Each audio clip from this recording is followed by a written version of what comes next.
Ordre exécutif de Trump sur la fécondation in vitro. FIV une avancée ou un coup politique? Le président Donald Trump a récemment signé un ordre exécutif visant à rendre la fécondation in vitro, FIV, plus accessible et abordable aux couples américains.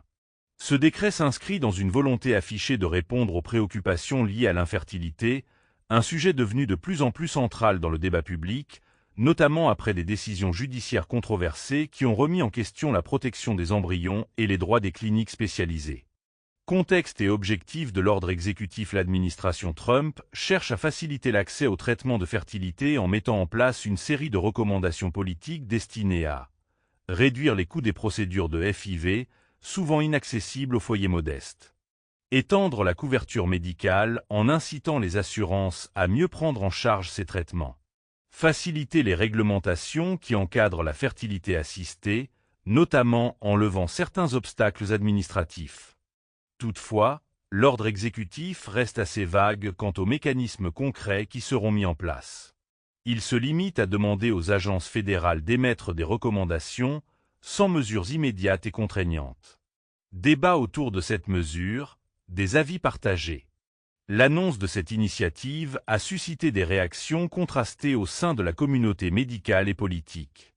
Les partisans de la mesure saluent une avancée qui pourrait permettre à davantage de couples d'accéder à la FIV sans subir des coûts exorbitants. Ils estiment que cela pourrait alléger la pression financière sur les familles et moderniser l'approche américaine face à l'infertilité. Les sceptiques et opposants, en revanche, soulignent plusieurs limites. L'ordre exécutif n'impose aucune réforme immédiate et dépend largement des recommandations futures.